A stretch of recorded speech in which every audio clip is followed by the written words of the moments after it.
تو افرأیت من اتخذ الہہ ہواہ، میں نے کہا ہم ایک کلپ دیکھتے ہیں وہ فیملی سسٹم کو توڑنے کی بات کر رہا ہوتا ہے، ایک کلپ دیکھتے ہیں وہ دولت دولت دولت دولت، ایک دیکھتے ہیں تو صحت صحت صحت، اتنا زیادہ صحت کو بڑھا چڑھا کے، صحت ہماری ضرورت ہے، شریعت نے اس کو فوکس کیا ہے.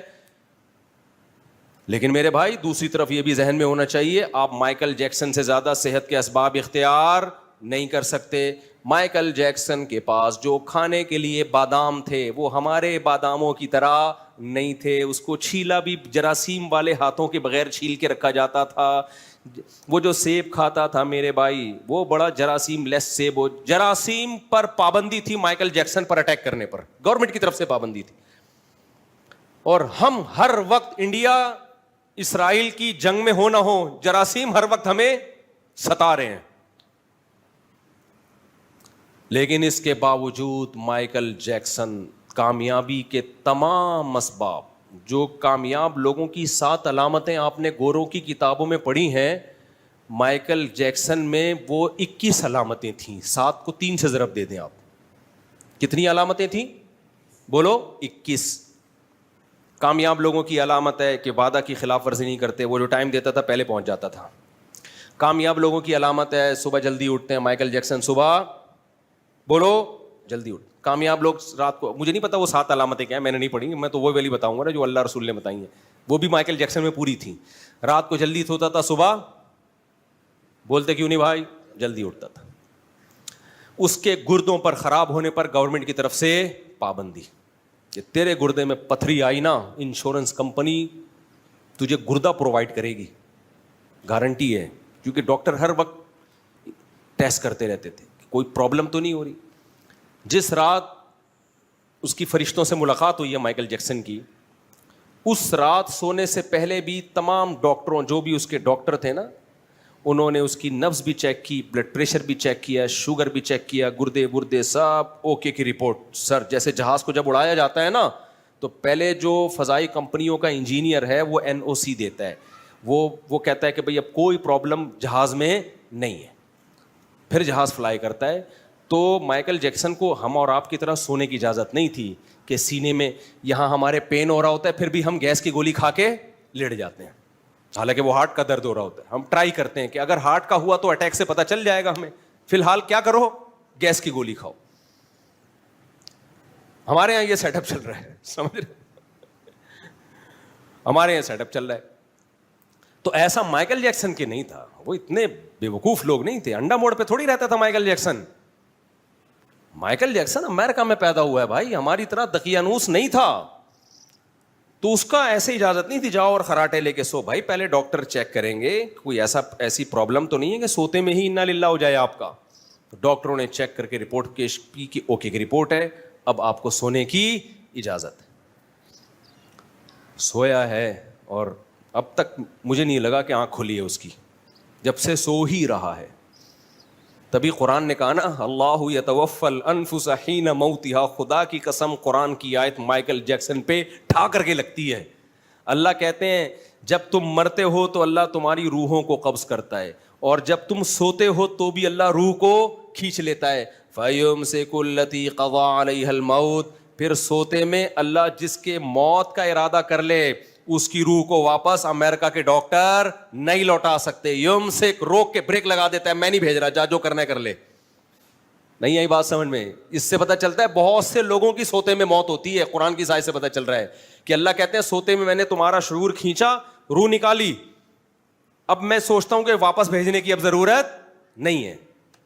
اسی لیے صبح ابا کو آ کے لوگ اٹھا رہے ہیں، ابا اٹھ جائیں، ابا ہل ہی نہیں رہے ہوتے ہیں. پھر ناک پہ ہاتھ رکھ کے دیکھتے ہیں یہ کیا ہو گیا. کتنے لوگوں کی ایسے موتیں ہوئی ہیں. تو اللہ نے مائیکل جیکسن کی موت کا جب ارادہ کیا تو مائیکل جیکسن سویا ہے، خراٹے لیے ہوں گے، ڈاکٹروں نے چیک کیا ہاں بھائی سو گیا ہے، اتنے بجے اس کے اٹھنے کا ٹائم ہے. اللہ میاں نے ارادہ کیا یمسک التی قضا علیہ الموت، جس کی موت کا فیصلہ کر لوں اس کی روح کو روک لوں گا. اللہ کہتے ہیں میں روک لی، اب تم اس کو فلولا ان کنتم غیر مدینین، سورہ واقعہ کی آیت دیکھو، ترجعونہا ان کنتم صادقین. اللہ کہتے ہیں انسان اگر یہ سمجھتا ہے کہ میں پاورفل ہوں، میں بہت طاقتور ہوں، اللہ کہتے ہیں میں روح نکال رہا ہوں، ذرا روک کے دکھاؤ تو صحیح نا. سارے ڈاکٹر سائنٹسٹ مل کے اس کی روح کو لوٹا کے دکھا دو, پتہ چل جائے گا تم کتنے پانی میں ہو, پتہ چل جائے گا تمہاری کیا اوقات ہے. تو 2 ٹکے کی اوقات نہیں ہے. اور آج جنگ کس سے کر رہے ہو آپ؟ خدا سے. آپ کہہ رہے ہو میں کلچر کو فالو کروں گا, میں اپنی خواہشات کو فالو کروں گا. بھائی جس نے بنایا, جس کے ہاتھ میں ہو, سب کچھ اس کے ہاتھ میں ہے, تو فالو کس کو کرنا ہے؟ اسی اللہ کو فالو کرنا ہے. تو میڈیا پہ ہو کیا رہا ہے, آپ کیا کرتے ہو؟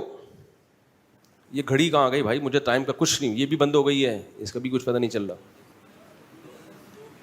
2:20 تو ہو رہے ہیں, لیکن ٹائم تو بار بار دیکھنا پڑتا ہے نا. تو اب ہو کیا رہا ہے, جب آپ اللہ کو اللہ نہیں مانتے تو آپ دولت کو مشن بناتے ہو کبھی, پھر آپ ہمیشہ موٹیویشن کے لیے اپنے سے زیادہ دولت مندوں کو دیکھتے ہو, جبکہ اسلام کیا کہہ رہا ہے؟ اپنے سے کم لوگوں کو دیکھو. اس سے فائدہ کیا ہوگا؟ آپ کی ڈپریشن ختم. آپ کہو گے اللہ نے مجھے بہت زیادہ دیا ہے, دیکھو فلاں تو فٹ پاتھ پہ سوتا ہے, میں کم از کم کرائے کے گھر پہ تو سو رہا ہوں نا.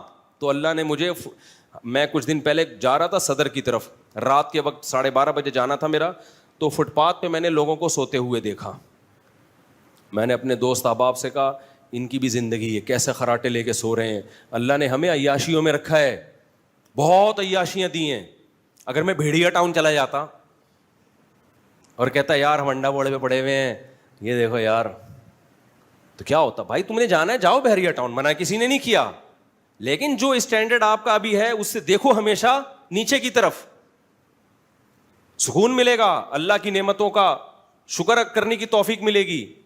آپ اپنے باپ دادا سے پوچھو, ڈپریشن کی بیماری کوئی جانتا بھی نہیں تھا پہلے کیا ہوتی ہے, حالانکہ یہ وسائل نہیں تھے. اب وسائل آنے سے اسٹریس اور ڈپریشن کم نہیں ہوئی بلکہ بڑھ گئی ہے, کیونکہ ہم نے سانپ پال لیا اور سانپ کا منتر ہم نے سیکھا نہیں ہے کہ اس کے ڈنگ سے کیسے بچا جاتا ہے.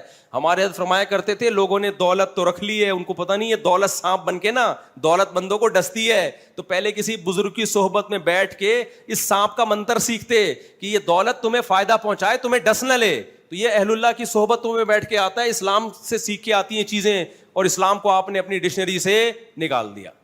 جب نکال دیا تو یہ دولت ڈسے گی, کاٹے گی.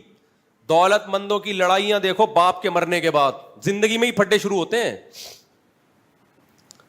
خطرہ ہو جاتا ہے یار ابا اتنا کچھ ہے ابا کے پاس, تو یہ مجھے کتنا ملے گا, اس میں سے مجھے کتنا ملے گا. ایسے بچوں کو پتہ ہے میں ابا کو کیا کہتا ہوں, زندگی میں کہیں اور ٹرسٹ میں دے دے بھائی, ایسی نالائق اولاد کو دو ہی نہیں جو زندگی میں تمہاری جائیدادوں پہ نظر لگا کے. زندگی میں انسان چاہتا ہے میرا باپ زندہ رہے, سب کچھ کس کا ہے؟ اسی کا ہے. ہمارا کچھ بھی نہیں ہے, سب اسی کا ہے. لیکن ظاہر ہے آپ کو موٹیویشن اتنی ملی ہے کہ دولت, پیسہ پیسہ پیسہ, تو پھر آپ تو غیر اخلاقی طریقے اختیار کرو گے پیسہ کمانے کے. ابا کی جائیدادوں پہ بھی نظریں ہوں گی, ابا کے بٹووں پہ بھی نظر ہوگی, بیگم کی نظر بھی میاں کی جائیدادوں پہ ہوگی. ایسے ایسے حالات آ رہے ہیں مارکیٹ میں, سن کے بے ہوش ہونے کا دل کرتا ہے. جن پہ گزر رہی ہے ان پہ کیا حالات ہوں گے. میں تو کہتا ہوں تم ایک ڈپریشن کی گولی کھا رہے ہو ان حالات میں, تو یار تم تو پورا کنستر کھانا چاہیے تمہیں. خدا کی قسم میرے بھائی, اپنے گھروں میں مذہب لے کر آؤ, اسلام لے کر آؤ. بڑے بڑے پھڈوں سے جان چھوڑ جائے گی, چھوٹے موٹے آلو پیاز ٹماٹر پہ جھگڑے وہ کوئی اتنا بڑا مسئلہ نہیں ہے. یہ تو ہر گھر میں محبت جہاں ہوگی تھوڑا بہت بدتمیزیاں ہوں گی. مجھے بہت سے میاں بیوی آ کے بتاتے ہیں ایکچولی ہمارے اندر اتنی محبت ہے, ہمارے کو بھی پھڈا ہی نہیں ہوا, 20 سال سے لے رہے ہیں. تو میں کہتا ہوں یا تو یہ پھینک رہا ہے, بہت لمبی پھینکی ہے اس نے, یا یہ کہ دونوں پاگل ہیں. دونوں کیا ہیں؟ پاگل ہیں. دماغ ہی نہیں ہے تو لڑنے کے لیے بھی تو کچھ دماغ چاہیے نا. یا پھر یہ کہ ویجیٹیرین ہے, ٹماٹر ہی پہ ساری زندگی گزار دی انہوں نے. تو آپ میڈیا پہ جاتے ہو, دولت دولت دولت دولت, شہرت شہرت شہرت شہرت, صحت صحت صحت صحت, بڑا گھر پراپرٹی پراپرٹی پراپرٹی پراپرٹی, خوبصورتی. یہ بھی خواتین کا ایک مسئلہ ہے, مردوں میں بھی ہے یہ لیکن خواتین میں زیادہ ہے. تو اس سے کیا ہوگا میرے بھائی, جب آپ نے ان چیزوں کو خدا بنا لیا تو اس سے آپ کی اسٹریس کم ہونے کے بجائے بڑھے گی, کیونکہ ان میں کوئی چیز پائیدار نہیں ہے. اول تو یہ یقین نہیں کہ ملے گی کہ نہیں ملے گی, وہ شاعر نے شعر کہا ہے نا, کل وہ میرے بھی آنگن میں تھی جس پہ وہ کیا ہے, جس پہ غرور کل وہ میرے بھی آنگن میں تھی جس پہ غرور تجھ کو آج ہے, یا غرور آج تجھ کو ہے, کچھ مجھے شعر پورا یاد نہیں آ رہا. ندیم شاد ایک انڈیا کے بڑے شاعر ہیں, نوجوان لڑکا ہے, بڑی خاندانی قسم کی شاعری کرتا ہے. کل وہ میرے بھی آنگن میں تھی جس پہ تجھ کو غرور آج ہے, کل وہ شاید تجھے چھوڑ دے اس خوشی کا بھروسہ نہیں. آپ کا دماغ کہیں اور جا رہا تھا تو میں نے آگے بتا دیا, خوشی ہے. کل وہ میرے بھی آنگن میں تھی جس پہ تجھ کو غرور آج ہے, کل وہ شاید تجھے چھوڑ دے اس خوشی کا بھروسہ نہیں. شاعر کہہ رہا ہے جو خوشی جس پہ تو آج اترا رہا ہے نا, آپ لوگ پتہ نہیں کیا سمجھ رہے تھے. شاعر کہہ رہا ہے کہ جس خوشی پہ آج تو اترا رہا ہے نا, میری گاڑی میرا بنگلہ, میں بحریہ ٹاؤن میں میرے اتنے بنگلے, تو شاعر کہہ رہا ہے کہ جس خوشی پہ آج تو اترا رہا ہے نا, کل میں بھی اس پہ اترا رہا تھا, تو آج اس خوشی نے مجھے چھوڑ دیا, بھروسہ نہیں ہے تجھے بھی ٹاٹا کر کے. اس لیے شاعر نے کہا کل وہ میرے بھی آنگن میں تھی جس پہ تجھ کو سرور آج ہے, کل وہ شاید تجھے چھوڑ دے اس خوشی کا بھروسہ نہیں ہے. ایک لطیفہ بھی یاد آ رہا ہے, وہ جو میں پجامے والا لطیفہ سناتا ہوں نا, یہ لطیفہ الٹا ہو رہا ہے یہاں پہ. ایک آدمی کی شادی ہوئی نا, تو اس نے 4 دلہنوں کے پجامے, دلہنوں کے ساڑیاں لٹکائی ہوئی تھیں. تو اس کی دلہن نے پوچھا یہ کیا ہے, اس نے کہا یہ پہلی بیوی کی ساڑی ہے, الٹی سیدھی باتیں بہت کرتی تھی, میں نے قتل کر دیا, تو یادگار میں اس کی میں نے ساڑی لٹکا دی یہاں پہ. یہ روب میں لینے کے لیے نا, اس 5ویں بیوی کو روب میں لینے کے لیے, تاکہ تھوڑا روب رہے گا اس کے اوپر, قابو میں رہے گی. بھائی 4 عورتیں مار دی ہیں تو میں کس کھیت کی مولی ہوں. پھر اس نے دلہن نے پوچھا یہ دوسری ساڑی, کہا کہ پھر میں نے دوسری شادی کی, وہ بھی بہت بولتی تھی, میں نے اس کو بھی جان سے مار دیا, اور یادگار میں اس کی ساڑی میں نے یہاں لٹکا لی. ایسے تیسری بیوی بھی ایسے ہی, چوتھی بھی ایسے ہی. مطلب یہ تھا کہ اب تیری بھی ساڑی یہاں لٹکے گی. بیوی ہوشیار تھی, اس نے بولا اب یہ دماغ سے نکال دے کہ کسی کی ساڑی, اب تیرا پجامہ آئے گا یہاں پہ. اب کیا آئے گا, تیرا پجامہ آئے گا یہاں پہ. تو دیکھو اسلام نے اس کا کیا حل بتایا ہے.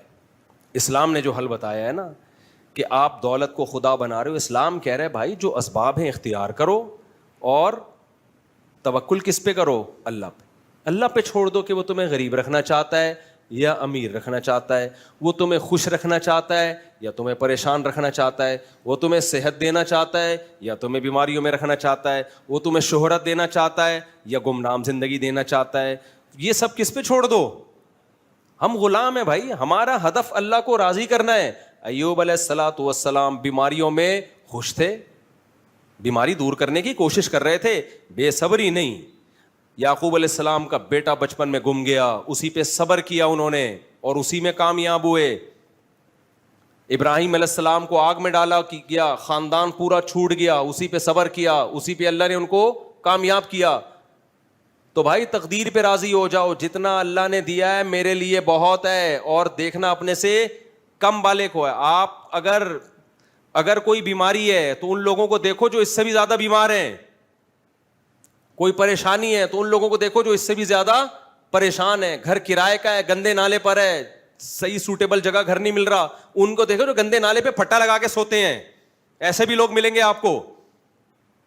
کاروبار آپ کا تباہ ہو گیا, ان کو دیکھو جو ٹماٹر بیچ رہے ہیں, وہ اسی پہ خوش ہیں.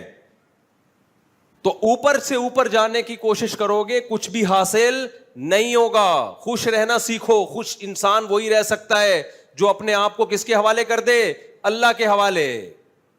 اس میں صحت بھی اعتدال سے ہوگی. آج صحت کے چکر میں لوگ ڈپریشن میں جا رہے ہیں.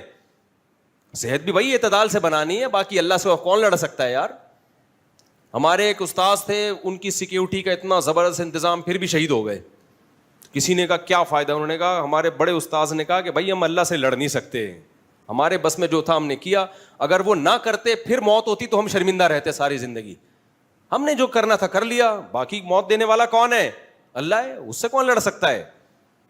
یقین نہ آئے تو انگریزوں کو بھی جا کے دیکھ لو, کامیابی کے سارے اسباب اختیار کر لیے, پھر بھی ان کے یہاں بھی حادثے ہوتے ہیں, ایکسیڈنٹ ہوتے ہیں. اچھا والا آدمی, ایک کینسر کے اسپیشلسٹ آئے تھے, میں نے کہا گوروں کا کینسر کیوں ہوتا ہے, انہوں نے کہا بغیر وجہ کے ہو جاتا ہے, سب کچھ سیٹ چل رہا ہوتا ہے, پتہ چلا جی گلے کا کینسر نکلا, لنگس کا کینسر نکلا.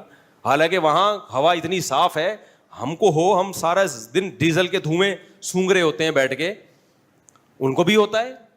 سب کچھ سب جگہ ہوتا ہے میرے بھائی, سمجھ رہے ہو؟ یہ کہنا ٹینشن فری زندگی, یہ دماغ سے نکال دو. اللہ سے مانگا کرو ٹینشن فری زندگی, لیکن تقدیر پہ صبر کرنا سیکھو. میں نے اللہ کو خوش کرنا اپنا ہدف بنانا ہے, اور پھر جو میرے ساتھ ہوگا میں اس پہ راضی ہوں. اللہ مجھے صحت دینا چاہے صحت قبول, بیمار کرنا چاہے مجھے بیماری میں کوئی ناجائز کام کی طرف نہیں میں جاؤں گا. اور دل لگانا چھوڑ دو دنیا سے.